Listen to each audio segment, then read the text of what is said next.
If you're dealing with any degree of constipation, today's Talking Shit Show video podcast is going to be one you will not want to miss. Because today I'm going to share with you 10 reasons why you're experiencing constipation that you might not have considered. And I'm also going to give you some tips and tricks to resolve that constipative state. So stay tuned. We're going to be talking about constipation today.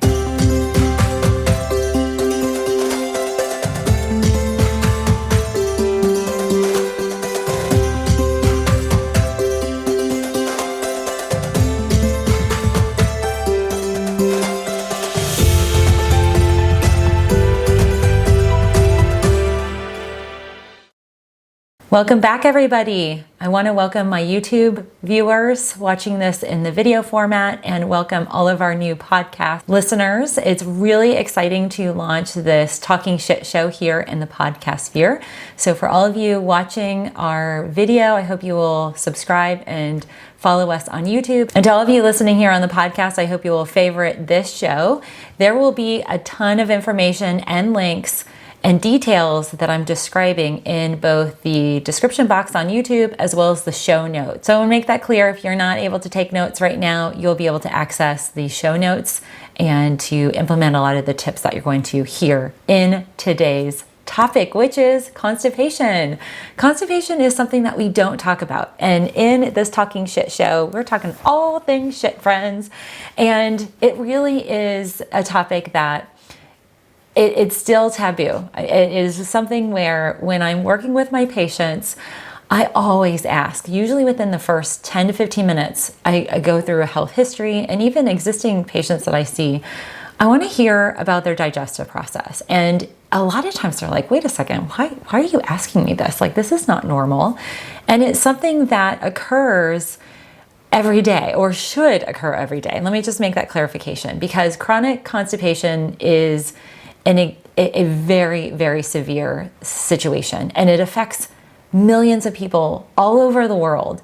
And there are a ton of stats. I could list off things like there's a greater propensity to cancer, where if you have chronic constipation, and that is something where we consider chronic constipation if you do not have a bowel movement any more than 3 times a week. So less than 3 times. If you pass a bowel movement, so you take a shit, and you only do that 3 times a week or less, you do it once or twice a week, you are in a chronically constipated state. So I know that's probably going to send shockwaves out into both the video and podcast sphere.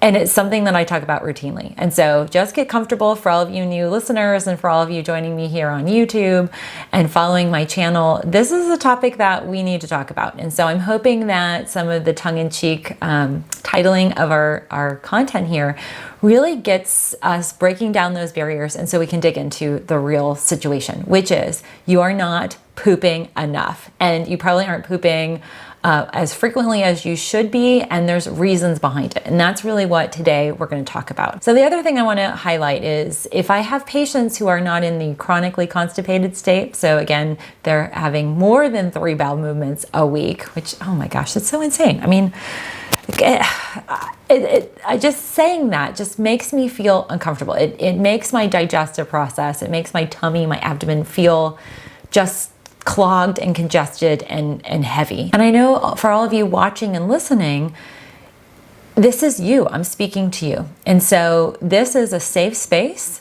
depending on however you're tuning in. We're going to dig into 10 reasons why you are in this state. And if you are not chronically constipated, I consider you, and it's not just me, but a lot of folks in the functional medicine world, consider you in a constipative state if you are not having more than 2 bowel movements a day. Yes, I said a day because you should be having bowel movements really, ideally, like the way the digestive process should work, is you should be moving your bowels every time after you eat. So essentially you have a meal, 20 to 30 minutes later, that stomach engagement where the stomach actually starts churning and it's getting that muscular contraction to help digest the food, that in turn massages the large intestine. That then allows or should trigger signals from your digestive process up to your brain to eliminate, to have a bowel movement, to poop or take a shit. And what happens is we get kind of hardwired differently. Sometimes for women particularly, we see a change in terms of that signaling, like little girls just ignore the signal when they're at school or when they're traveling. And so over time, things start to go awry. And that's really what this whole entire series is all about. The Talking Shit Show is to deal with that. So first, let's kick off with the number one reason why you are dealing with constipation. And it's your diet. And this could be from a number of reasons. Dehydration, you may not be getting enough fiber. Ideal fiber intake for a grown adult is anywhere from 35 to 40 grams of fiber. The average adult only consumes about 10 grams of fiber. So think about that. You need to kind of 3 to 4 times your intake of fiber, and that might resolve constipation. Similarly, alcohol and or both caffeine consumption is also dehydrating to the digestive process. The diets that are high in fat and sugar, they also are going to slow things down. And then also diets that are very high in dairy, meat, and gluten, processed foods, those are going to be more prone to constipation. Now that's very easy. Diet is the most common cause of constipation, but it's the easiest to resolve. So out of everything that I'm going to list here, this is the easiest thing to adjust. So if you are drinking a half a pot or a full pot of coffee, scaling back to 1 or 2 cups might not be a bad thing. And I hear from particularly a lot of my male patients, they say, oh, well, I drink coffee because it helps me move my bowels. Some of that is not necessarily mechanical in helping move the food contents through the digestive process and triggering a bowel movement. It's simply that the hot water, the hot coffee, when it's consumed in the stomach, actually relaxes the large intestine and it triggers a bowel movement. So it's not necessarily the caffeine itself, it's the warm beverage. So switching to like dandelion tea. For all of my YouTube viewers, you guys know I recommend dandelion tea all the time. So for all of you podcast listeners, grabbing 1 or 2 cups of dandelion tea a day is going to be very powerful at not just helping relax the muscle tone of the large intestine, but it is a very good liver detoxifier. And that will help enhance the bile production that the liver creates, which creates a sudsing action and moves fluid and contents throughout the digestive process. So again, number one, changing your diet is very, very impactful. The second reason why individuals deal with constipation is hypothyroidism. And there are millions of individuals who are on the cusp or who are in a mild status of hypothyroidism that don't even know it. Maybe they get tested and the numbers are a little skewed. I actually have a whole bunch of information. I have video content as well as downloadable, purchasable digital guides to help you deal with borderline hypothyroidism.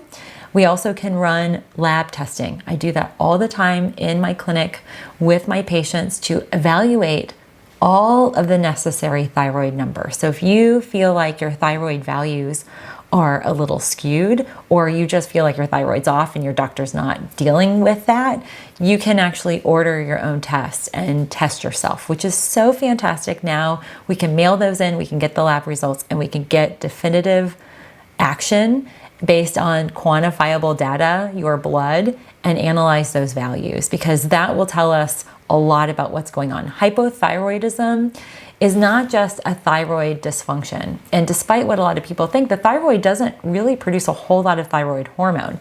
It signals for the call up of production and synthesis of thyroid hormones. But the liver plays a big, big role in your digestive process. So the production of T3 and T4, and then the reverse, the uptake of those hormones, that's housed in the liver. And so that liver gland and organ, it is a gland, by the way, people, and I can talk about that in future episodes, but the liver is a huge, huge root of constipation. And a lot of that is bogged down from toxicity and chemicals and just everyday life. And if you feel anger or frustrated or find yourself waking up between 1 and 3 a.m. in the morning, that's liver energy. So hypothyroidism is definitely a misdiagnosed reason for constipation. And so if you think you're on that border, do be proactive and encourage your physicians to test you for your thyroid hormones. And if they don't, there's many different ways that we can get you tested. And I'll encourage you to check out my website where we do have a lot of those test kits that you can order. And in the show notes and in the description box, I'll have links to do that. So the third reason why we see patients who experience constipation is they are either in a pre-diabetic state or a full diabetic state. And so I've bifurcated that. So I kind of identified there's a precursory phase where you are in a pre-diabetic phase in your life, or you have full-blown diabetes where your pancreas is not producing any insulin. There's different scales of diabetes, but when individuals experience diabetes or any pre-diabetic imbalances, it really is a look, or it requires a look at the pancreas. That is the organ gland that is responsible for the production of not just insulin, but its primary function is to produce digestive enzymes. That might be a big aha moment for a lot of our listeners and viewers, because we don't really hear a lot about the pancreas other than you're in a diabetic state. But the primary function, the number one role of your pancreas is to produce digestive enzymes. If you are having pancreatic dysfunction, where your pancreas is not producing batches of digestive enzymes, and you might be lacking in insulin or experiencing insulin resistance, which is a very common term for many of you followers and listeners, that means that your digestive imbalances, your constipation, is rooted in your pancreas. Now, there's often multitude of these different causes of constipation. A lot of times people will have several of them. So it might be diet plus a pancreatic dysfunction. But you can resolve your pancreas dysfunction or pancreatic dysfunction very easily by adding in digestive enzymes 20 to 30 minutes before you eat a meal. That helps take the burden of producing specific articulated digestive enzyme batches, which that's how sophisticated our pancreas is. Our pancreas gets a signal when, let's say, we eat a boiled egg, and it says, okay, we're eating a boiled egg, composition is 10% fat and 80% protein and whatever else that the egg would comprise of in terms of nutrients and whatnot. Well, the digestive process, that signaling, it tells the pancreas, okay, make X amount of each of those digestive enzymes to help break down that food. So it gets a little complicated when we're talking about diet being a core source of constipation, because it also can be a core source for diabetes. So a lot of times, again, going back to food and diet and good, healthy, nutrient-dense, plant-based, raw, and lightly steamed foods can actually help you resolve a pre-diabetic and sometimes even a diabetic state, despite what you probably have been told before. Okay, so that's the third reason, and a lot of diabetics experience constipation. The easiest and most impactful way for them to resolve constipation is to really support the body with digestive enzymes. And I have a few favorite digestive enzyme products I'll include in show notes in the description box below where you can grab those. Now let's talk about the fourth reason. When I polled my community on both Instagram and YouTube, which, by the way, if you don't follow me on Instagram, you can follow me at Natural Health Resources. It's super easy to find. We are almost at 10,000 followers on that channel or that social media handle. It's really exciting because our stories are where we communicate best with our audiences. So I hope you will follow us if you are not following us on Instagram. So that was a little bit of a diversion, but I want to talk to you about this poll. I was asking our followers to tell us about some of their digestive grievances.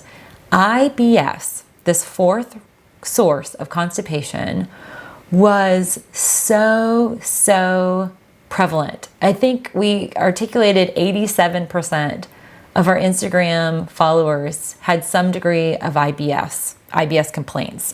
And this really breaks down to being a gut-brain disconnection. And that can be from an assortment of reasons. Actually, I can dig into that if you guys want. Let me know in a future podcast.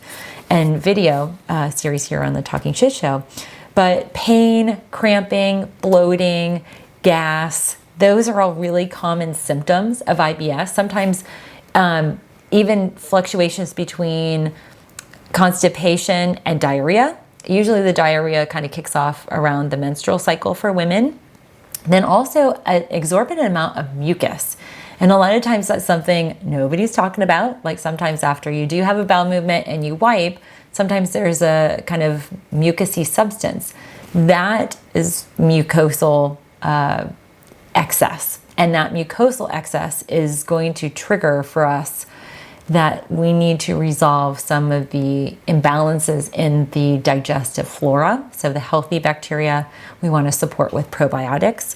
But IBS is definitely a big, big factor. And I find that my patients in my practice, they swing more on the constipative side than they do on the diarrhea side of IBS. But IBS is it can be debilitating. And I've had one of our YouTube followers, we've been messaging back and forth, I think through Facebook or one of the social formats.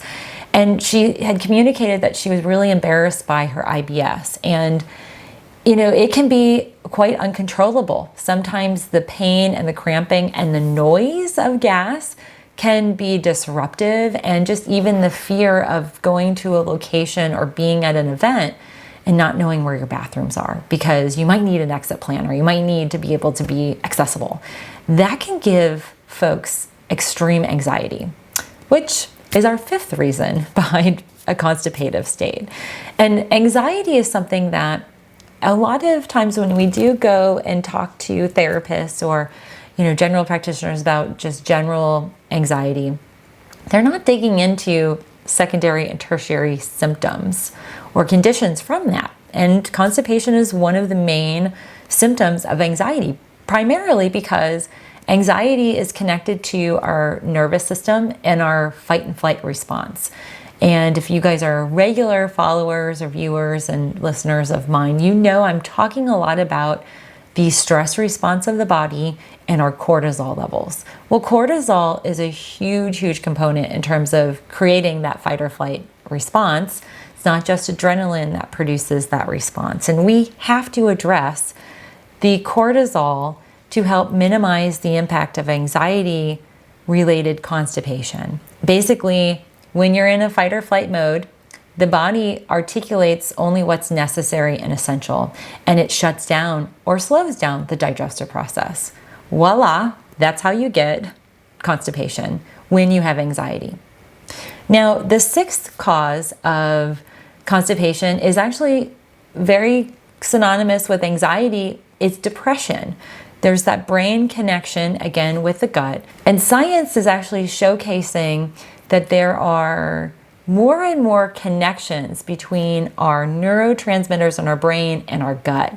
So the gut and healthy bacteria and nutrient density that might be lacking in the digestive process can be connected to our state of depression.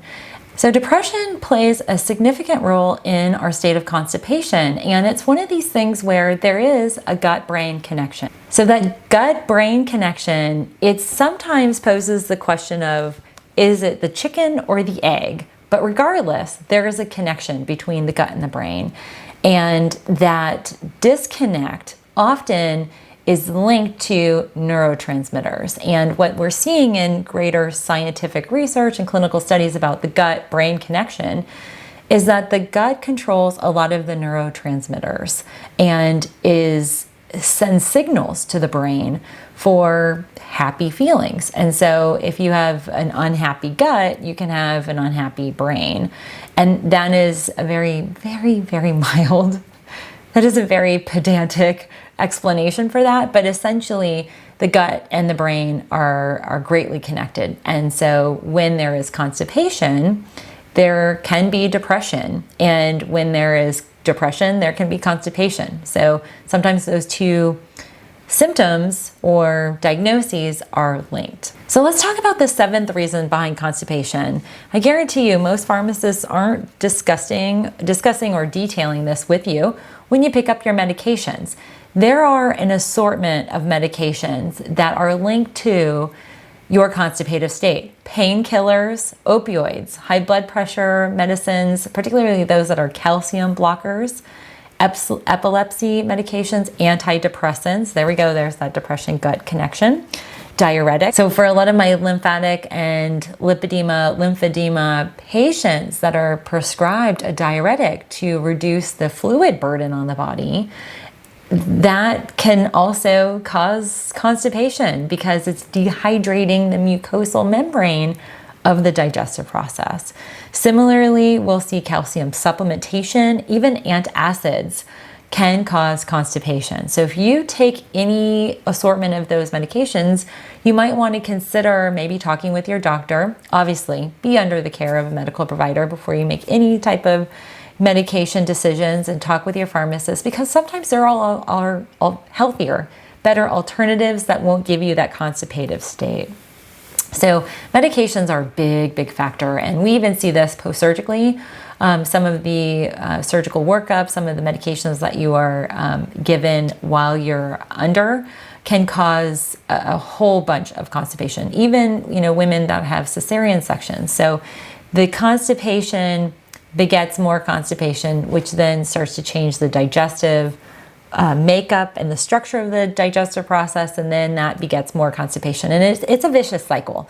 And so I just want to kind of communicate in this list of 10 items, there may be some leverage, leeway, and some changeability that you might have in your day-to-day lives to help alleviate your constipative state. And I guarantee you are going to feel so much better when you are moving your bowels way more frequently. And just on a side note, when I kicked off this series today and I said, the average person should be moving their bowels 3 to 4 times a day, that doesn't mean that you're having diarrhea. I've had a lot of comments on previous video content that I've put out on my YouTube channel, and people have said, whoa, 3 to 4 times a day, oh my gosh, I'd have diarrhea. That's not really true.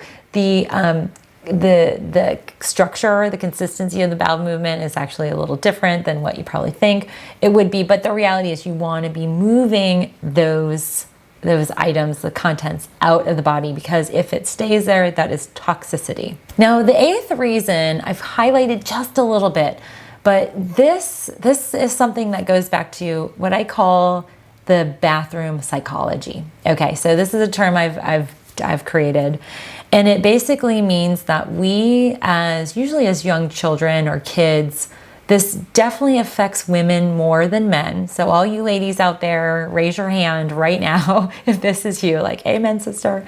Basically, we ignore the urge to go. So we literally stop listening to the signal, the go signal. So you all know when you've had the urge, like, oh, I've got to have a bowel movement. That urge gets ignored. And over time, as we ignore the signal, the brain signaling process starts to malfunction and sometimes gets completely shut off. I actually had a patient, gosh, this is back, I think almost 8.5, 9 years ago.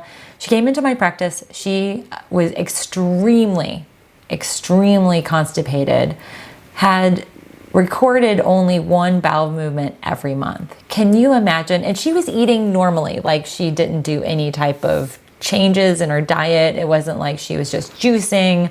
She had a malfunctioning digestive process. And part of that, we started to talk about this bathroom psychology, about what, as she was growing up, was she taught about bowel movements. And was there a fear around going, having a bowel movement or pooping at school, which is really common for little girls and even grown adults. They sometimes will refuse to use the toilet at work because they don't want anybody to hear or smell or witness or whatever. It just is a psychology thing. And there's no judgment here. I mean, I get it. I experience it, especially when I travel. I have to mentally talk myself into that whole process. And there's a whole bunch of things that I do, and I can share with you all here in this series as we continue to put out these episodes, what my tips and tricks are. But going back to ignoring the urge to go, that's a huge reason behind constipation. And I mean, it makes me cringe. I just thinking, like, could you imagine not pooping but 1 time a month? I mean, I would be a lunatic. I seriously would be a raging lunatic. I would feel so irritable and would be so angsty. And we did resolve that. I mean, we got her to 5 or 6 bowel movements a week, which was like, she thought I was a miracle worker because she started implementing a lot of these tips that I'm recommending and laying out to you all today. But that's something that I want you to think about. Like, if you notice that you maybe even experience the urge to go and you're in a meeting, or you're a teacher and you're teaching kids. I mean, it's just the unfortunate part of adult life and our lifestyles. We just don't always have the ability to just stop everything and poop. And it can play a big role in terms of that whole functionality of the digestive system. So just think about your day-to-day life, and when you find that you're in your, what I say, your most comfortable bathroom psychology state, that is that time when you feel most apt to have bowel movement. And some of us are frequent in terms of the consistency. So, every day between 8 and 9, I have a bowel movement.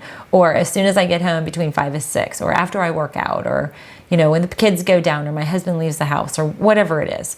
That is something that I just want you to get tuned into, because I'm going to give you tips definitely for sure in future episodes about how to address this bathroom psychology. But definitely ignoring the urge to go is a big no-no, but it's so common. And let's talk about something else that's really common. So on the brighter side, this number 9, the 9th reason why we experience constipation is actually because of a lack of minerals, particularly an essential mineral called magnesium. And magnesium actually helps to articulate excess fluid and moves it to the digestive process. So that is a hydration to the digestive system. And for the most part, most of us are walking around in some minerally deficient state. For sure, we're in a magnesium deficiency. And that magnesium deficiency is something that can greatly be addressed by increasing your liquid ionic multiminerals. You can add in cell food. I highlighted cell food in a recent video on my YouTube channel, but cell food is an amazing blend of assorted minerals and nutrients. But magnesium, all on its own, is an essential part of a good, healthy, working, functioning digestive process. If you are not getting magnesium, you need to be. And generally what we look at is we will see individuals at about 400 milligrams per day of magnesium. So a lot of times I get asked, what type of magnesium do you recommend, Dr. Melissa? What should I take? Should I take powdered form? Should I take a citrate, a glycinate? There are a lot of different types. And what I recommend is that you experiment with magnesium and see how you do. Some of my patients cannot tolerate magnesium citrate. It causes constipation. And that particular version of magnesium is something that I equate to bowel tolerance like I would vitamin C.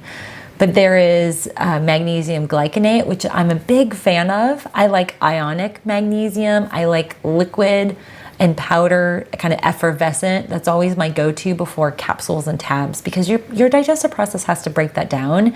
And if you are in a constipative state, I'm going to look at that as an unreliable digestive process. And I see that as, in the functional medicine world, I see that as a unreliable and potentially inefficient way to digest nutrients. And so if we can deliver the easiest, most available forms of nutrients, i.e. liquid and effervescent powders, those are going to be very beneficial to addressing this imbalance. And magnesium is one of these things where I have patients who start taking magnesium and it works within 12 hours. And it's not like going to cause, a crazy blowout diarrhea or anything like that, but it will get your bowels moving. And it's very, very promotive of a much easier flow. And so if you've had hard, rocky, pebbly like stool, so that's what the poop or the bowel movement looks like, that's what we call stool. If the stool looks just dehydrated, that will change when you start taking magnesium. And I have some patients that they're taking 2 doses of magnesium, or sometimes they divide out the doses throughout the day. But magnesium is just a wonderful addition to an everyday diet. And I support that across the board. So to wrap this up, friends, I want to share with you our 10th and final reason behind our constipative states we might find ourselves in. That might be chronic or it might be occasional. And it boils down to the state of our pelvic floor. And we call it pelvic floor dysfunction. This is where the lower abdomen, the hips and the pelvis, the muscles and the spinal alignment just is not all right. And sometimes that is what we would consider digestively, it functions like a girdle. It kind of keeps everything up and supported. Well, if you've had pregnancies or you've had surgeries, and this across the board, men and women will have hernia surgeries that can impact the pelvic floor. We can have prostate surgeries, ovarian surgeries. We can also have uterine ablations that can impact the pelvic floor. Organ removal, like the removal of an appendix or even a gallbladder, can impact the pelvic floor because the scarring and just the restructuring of things. This is very common for my ladies who have hysterectomies, partial or full hysterectomies, where there is now a void where there was an organ and things kind of sink down. So it becomes really key that you employ pelvic floor strengthening exercises. I'm a huge fan of using foam rollers and yoga and Kegel exercises, both men and women, particularly for a lot of my male viewers. They come to my YouTube channel and my website via their search for resolving prostate challenges and erectile dysfunction. That's all pelvic floor related. And so those are 2 really kind of key things to consider if you do experience constipation and you've had surgeries or scarring or organ glandular removal. So I'll share with you a personal experience that I had after having Gabriel. So my son now is 4.5 years old. Gosh, that kid has a mind of his own and he's so stubborn. He's like me, very strong-willed. And as a baby, he was tucked down deep in my pelvis. And at the 3rd or 4th month, I had debilitating round ligament pain. And that then kind of kicked off where I was always carrying him really low. And it just affected the way my pelvis operated. After having him, we had a natural delivery, no pain. It was a 5.5-hour labor, super easy. After I had him, I noticed my pelvic floor was not as strong, and it was like things had gotten so stretched out, I had to tighten things up. And I'm still working on it. My left hip's still out of whack a little bit, so I see chiropractic work and do all sorts of pelvic floor strengthening. But that is something we don't talk about, and that's a huge part. If you sit for a long time at your office, guess what? You have a weak pelvic floor. You don't even have to have surgery. You don't have to have had a pregnancy or any type of, surgery or scar tissue development. You just have a weaker lower pelvis, and that plays a big role in your constipative state. So those are the 10 reasons behind common constipative and chronic constipative states. I hope you found these tips helpful. Most importantly, I hope you found the resolution to these challenges more impactful, and I hope you'll start to implement these in your day-to-day lives. And I'm really curious to hear all your comments and feedback as you begin to see some of these positive changes, as you add magnesium in, and maybe you add 3 or 4 more servings of greens and add in some good pelvic floor exercises. You'll start to see that constipative state resolve. And definitely the most important tip as one of the latter tips, which is to not ignore the urge. If you experience the urge, drop everything if you can and go have a bowel movement, because that encourages the signaling. Sometimes we just gotta wake things up and get things moving, because this is all about moving the shit out of your body. Keep it out of your body, get rid of the toxicity, get rid of excess cholesterol, excess fat. All of that clogs up our system and causes a more constipative state. So it's just a vicious cycle, and just moving things out is really, really impactful.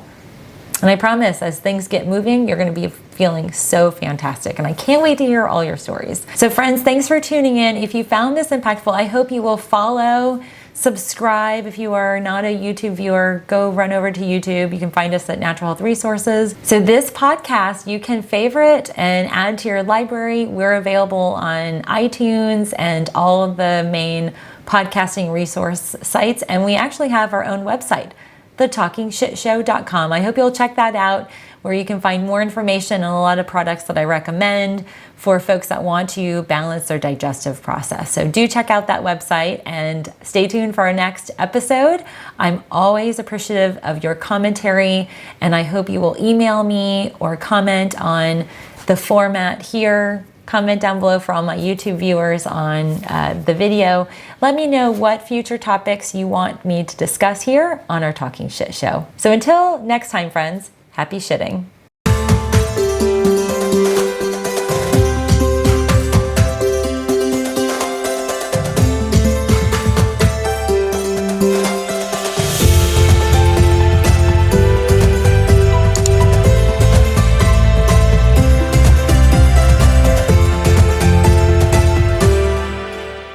So thanks for tuning in, YouTube friends. I am so grateful to launch this whole podcast setup. Oops. I have my my laptop here. You can't really see it, but it's down here. This is how I'm controlling all the audio here, and I hear myself here. So it's kind of weird for me, but that is going to be the setup for the Talking Shit Show moving forward. I might be interviewing guests. I might have Skype sessions. So it might change and vary a little bit, but if you are interested, you can grab this podcast. I'll include links where you can grab the podcast down below. I hope you will definitely support the podcast, share it to all your channels socially, and email it to friends. The more the merrier who tune in and listen to this valuable content. Thanks, friends. I'll see you on our next video.